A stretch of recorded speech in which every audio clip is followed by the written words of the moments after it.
بسم اللہ الرحمن الرحیم۔ السلام علیکم۔ آج کی اس ویڈیو میں آپ سے شیئر کروں گی اصحاب کہف۔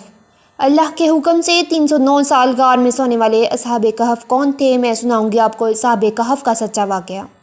ہماری ویڈیو کو اینڈ تک ضرور دیکھیے تاکہ آپ بھی جان پائیں کہ اصحاب کہف کون ہے۔ پلیز سبسکرائب اور لائک ضرور کریں۔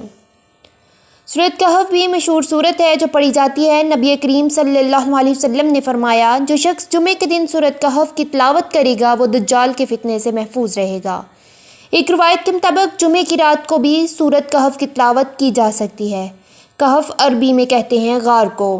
انسان اپنے ابتدائی دور سے غاروں کے اندر زندگی بسر کرتا رہا ہے۔ غار انسانوں کا مسکن تھا، جہاں وہ لکڑیاں جلاتے، جانوروں کا شکار کر کے لاتے اور جہاں ذخیرہ کر کے رکھتے۔ دشمنوں کے حملوں سے بچنے کے لیے بھی انسان انہی غاروں میں چھپا کرتے تھے۔ بہت سے توہم پرست قوموں کا یہ عقیدہ تھا کہ غاروں کے اندر ان کے مرنے والوں کی روحیں رہتی ہیں۔ ان غاروں سے دوسری دنیا کے راستے جاتے ہیں جہاں وہ روحیں سفر کرتی ہیں۔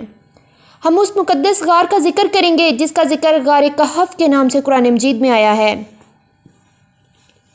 جس غار میں اللہ کے برگزیدہ بندے ابدی نیند سوتے رہے، جنہیں اصحاب کہف کے نام سے جانا جاتا ہے۔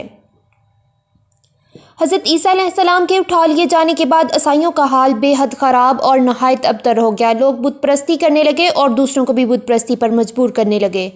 خصوصاً ان کا بادشاہ دقیانوس اس قدر ظالم تھا کہ جو آدمی بت پرستی سے انکار کرتا اس کو قتل کر ڈالتا تھا۔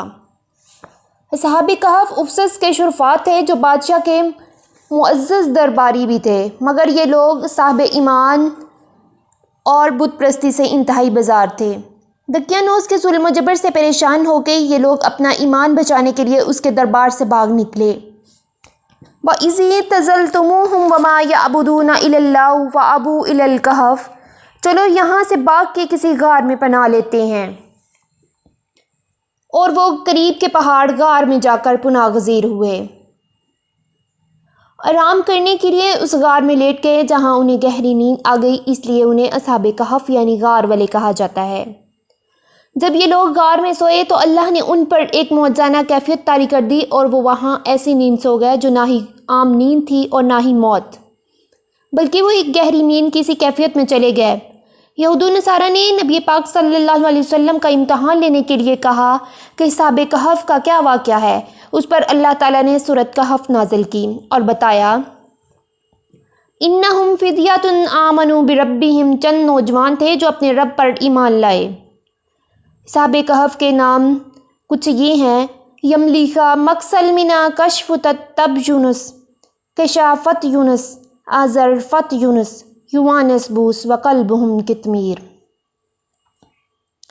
اصحاب کہف غار میں جا کر ابدی نیند سو گئے۔ جب بادشاہ دقیانوس کو خبر ملی کہ انہوں نے اس غار میں پناہ لیا ہے، اس نے اپنے سپاہیوں کو حکم دے کر اس غار کے منہ کو بند کروا دیا اور وہاں تانبے کے تختیوں پر ان کے نام اور پورا واقعہ لکھ کر ایک صندوق میں دفن کر دیا تاکہ یہ نشان عبرت بن جائے اور تاریخ میں محفوظ رہے۔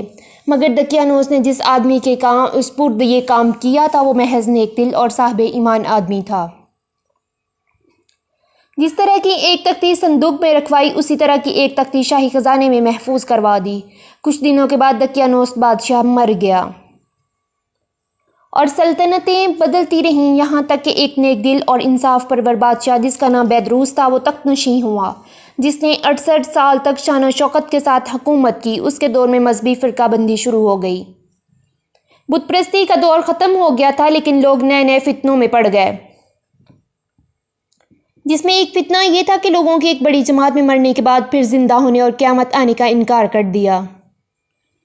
لہذا بیدروس نے اللہ سے دعا کی کہ ان لوگوں کو ہدایت نصیب فرمائیں اور اپنی قدرت کا کچھ ایسا نظارہ دکھلا دیں کہ وہ ایمان لے آئیں۔ اللہ کے حکم سے اس غار میں سوئے ہوئے اصحاب کہف نیند سے بیدار ہو گئے۔ اصحاب کہف 309 سال سوئے رہے غار میں۔ بیدار ہونے کے بعد وہ ایک دوسرے سے پوچھنے لگے کہ ہم یہاں کتنی دیر سوئے، اور کسی نے کہا 1 دن اور کسی نے کہا 1 دن سے بھی کم۔ انہیں اس بات کا قطعاً علم نہ تھا کہ باہر دنیا ہی بدل چکی ہے۔ جب ان لوگوں کو بھوک لگی تو انہوں نے اپنے ایک ساتھی یملیخا سے کہا کہ باہر جا کر کچھ کھانا لاؤ۔ یملیخا کو چاندی کے سکے دے دیے اور نہایت خاموشی سے یہ کام کر کے آنا اور یہ معلوم کر کے آنا کہ دقیانوس ہمارے بارے میں کیا جانتا ہے۔ یملیکا غار سے نکل کر بازار گئے اور یہ دیکھ کر حیران رہ گئے کہ شہر میں ہر طرف اسلام کا چرچا ہے اور لوگ اعلانیہ طور پر حضرت عیسیٰ علیہ السلام کا کلمہ پڑھ رہے ہیں۔ ایک دکاندار کے پاس گیا، سکے دے کر کھانے کی چیزیں مانگی۔ جب اس دکاندار نے اس سکے کو دیکھا اور پوچھنے لگا کہ تمہیں یہ سکے کہاں سے ملے ہیں؟ کہ تمہیں کوئی خزانہ مل گیا ہے؟ یہ تو سینکڑوں سال پہلے والے بادشاہ کے سکے ہیں۔ جبکہ اصحاب کہف کا وہ ساتھی اس بات پر اصرار کرنے لگا کہ یہ اسی دور کے سکے ہیں، لہذا اسی بحث کی وجہ سے وہاں ایک بھیڑ اکٹھا ہو گئی۔ تم لوگ یہ بتاؤ کہ دقیانوس بادشاہ کا کیا حال ہے؟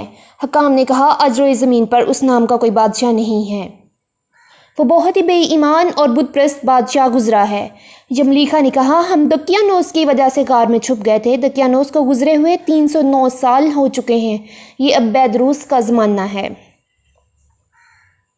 یملیکا نے بات کو ثابت کرنے کے لیے لوگوں کو غار کی طرف چلنے کو کہا۔ جب غار میں موجود اصحاب کہف نے لوگوں کے ہجوم کو آتے دیکھا، وہ سمجھے کہ دقیانوس کی فوج نے انہیں ڈھونڈ لیا ہے، لہذا وہ اللہ سے دعا کرنے لگے کہ جب شہر کے لوگ اصحاب کہف کے پاس پہنچے تو اصحاب کہف باہر آئے اور سارا ماجرا کھل گیا۔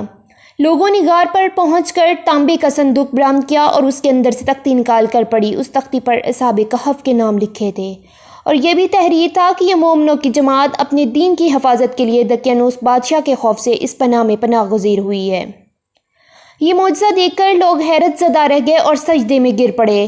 لوگوں نے کہا، جب اللہ ان لوگوں کو اتنی لمبی موت دے سکتا ہے، ان کو دوبارہ زندہ کر سکتا ہے، وہ قیامت کے دن بھی انسانوں کو دوبارہ زندہ ہونا یقینی ہے۔ اصحاب کہف لوگوں کے لیے ایک عبرت اور اللہ کی کھلی نشانی ثابت ہوئے۔ انہوں نے بیدروس بادشاہ سے اجازت لی اور شہر والوں کے لیے سلامتی اور ہدایت کی دعا مانگی اور اس غار میں دوبارہ چلے گئے اور پھر ابدی نیند سو گئے۔ وہاں ایک عظیم عبادت گاہ تعمیر کروائی گئی اور اس دن تمام شہر میں عید کا دن مقرر کر دیا گیا۔ اصحاب کہف کا پھر اسی غار میں انتقال ہو گیا اور ادھر ہی ان کی قبریں بنائی گئیں۔ بعض مورخین نے لکھا ہے کہ اصحاب کہف کا غار ترکی کے قدیم شہر افسس میں ہے، جو اس زمانے میں رومی سلطنت یعنی رومن امپائر کا حصہ تھا۔ بعض تاریخ دان کا کہنا ہے کہ یہ غار اردو کے ایک رجیب نام پہاڑ میں موجود ہے، جبکہ کچھ لوگوں کے نزدیک یہ غار شام کی سرحدوں میں موجود ہے۔ عیسائی لٹریچر میں بھی اصحاب کہف کا واقعہ مشہور ہے، دی سیون سلیپرز یعنی 7 سونے والے کے نام سے لکھا گیا ہے۔ تو یہ تھا اصحاب کہف کا سچا واقعہ۔ اصحاب کہف کا واقعہ سن کر ضرور آپ کے نالج میں اضافہ ہوا ہوگا۔ نیو ویڈیو کے آنے تک کے لیے اللہ حافظ۔